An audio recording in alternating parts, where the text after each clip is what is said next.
കോഴിക്കോട് കാട്ടാന ആക്രമണത്തിൽ ദമ്പതികൾക്ക് പരിക്ക്. കാവിലുംപാറയിലെ തങ്കച്ചൻ, ഭാര്യ ആനി എന്നിവർക്കാണ് പരിക്കേറ്റത്. ഇരുവരെയും കാവിലുംപാറ താലൂക്ക് ആശുപത്രിയിൽ പ്രവേശിപ്പിച്ചു. ഗോകുൽ കെ വേണുഗോപാൽ കോഴിക്കോട്ട് വിശദാംശങ്ങളുമായി ചേരുന്നുണ്ട്. ഗോകുൽ, ഇവരുടെ പരിക്ക് സാരമുള്ളതാണോ? ഇത് നിരന്തരമായി ആനയൊക്കെ ഇറങ്ങുന്ന ഒരു മേഖലയാണോ? എന്താണ് അവിടെ സംഭവിച്ചത്? വിജയകുമാർ, ഈ പരിക്ക് ഗുരുതരമുള്ള പരിക്കല്ല. ഇവരെ കുറ്റ്യാടി താലൂക്ക് ആശുപത്രിയിലാണ് ഇപ്പോൾ പ്രവേശിപ്പിച്ചിട്ടുള്ളത്. ഈ മേഖല കോഴിക്കോട് ജില്ലയിലെ മലയോര മേഖലയുടെ ഭാഗമാണ് കാവിലമ്പാറ എന്ന് പറയുന്നത്. അവിടെയുള്ള കരിങ്ങാട്, ചൂരണി തുടങ്ങിയ സ്ഥലങ്ങളിലൊക്കെ അടിക്കടിയായിട്ട് വന്യമൃഗശല്യം ഉണ്ടാവുന്നതാണ്, കാട്ടാന ഇറങ്ങുന്നതാണ്. അതുമായി ബന്ധപ്പെട്ട നിരവധി പരാതികളൊക്കെ അധികൃതർക്കൊക്കെ നൽകിയിരുന്നു. പക്ഷേ അത് പരിഹരിക്കാൻ ആവശ്യമായിട്ടുള്ള നടപടികൾ സ്വീകരിക്കാൻ പറ്റിയില്ല. ഇതിപ്പോൾ ഇന്ന് വൈകിട്ട് 4:45 കൂടിയിട്ടായിരുന്നു അക്രമം ഉണ്ടായിരുന്നത്. ഈ കാവിലുംപാറയിലെ കരിങ്ങാട് മുട്ടിച്ചിറ തങ്കച്ചനും ഭാര്യയ്ക്കുമാണ് പരിക്കേറ്റത്. ഇവരുടെ വീട്ടുമുറ്റത്ത് കാട്ടാന എത്തി ആക്രമിക്കുകയായിരുന്നു.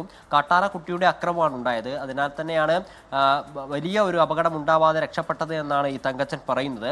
ഈ കാട്ടാനക്കുട്ടി ഇവരുടെ വീടിന് മുന്നിൽ എത്തുന്ന സമയത്ത് തങ്കച്ചൻ വീട്ടിലുണ്ടായിരുന്നില്ല. ഭാര്യ ആനി മാത്രമായിരുന്നു അവിടെ ഉണ്ടായിരുന്നത്. കാട്ടാനക്കുട്ടിയെ കണ്ട ആനി തങ്കച്ചനെ വിളിച്ചു വരുത്തുകയായിരുന്നു. തങ്കച്ചൻ വരുന്ന സമയത്ത് ഈ കാട്ടാനക്കുട്ടി ഭാര്യ ആനിയെ ഓടിക്കുന്നതാണ് കണ്ടത്. ഇത് കണ്ട് നിലവിളിച്ച തങ്കച്ചനിലേക്കായി പിന്നെ കാട്ടാനക്കുട്ടിയുടെ ശ്രദ്ധ. ഇത് കാട്ടാന ഈ തങ്കച്ചനെ ഓടിക്കുന്ന സമയത്ത് തങ്കച്ചൻ ഉരുണ്ടു വീഴുകയായിരുന്നു. വീണ സമയത്താണ് ഈ തങ്കച്ചന്റെ വലതു കൈക്ക് കാട്ടാന ചവിട്ടുകയും തുമ്പിക്കൈ ഉപയോഗിച്ച് ഉരുട്ടുകയും ഒക്കെ ചെയ്തത്. പിന്നീട് നാട്ടുകാരൊക്കെ കൂടി ബഹളം വെച്ച സമയത്ത് ആന ഓടിപ്പോവുകയായിരുന്നു. കുട്ടിയാനയായതുകൊണ്ടാണ് രക്ഷപ്പെട്ടത് എന്നാണ് ഈ തങ്കച്ചൻ പറയുന്നത്. എന്തായാലും ഇരുവരും ഇപ്പോൾ കുറ്റ്യാടി താലൂക്ക് ആശുപത്രിയിൽ ചികിത്സ തേടിയിരിക്കുകയാണ്. ഈ പറഞ്ഞതുപോലെ നിരവധിയായി ഈ സ്ഥലങ്ങളിൽ ഈ കാട്ടാനയുടെ ആക്രമണങ്ങൾ ഉണ്ടായിട്ടുണ്ട്. പരിഹാരം ഇതുവരെ ഉണ്ടായിട്ടില്ല എന്നുള്ളതാണ് നാട്ടുകാരുടെ പരാതി.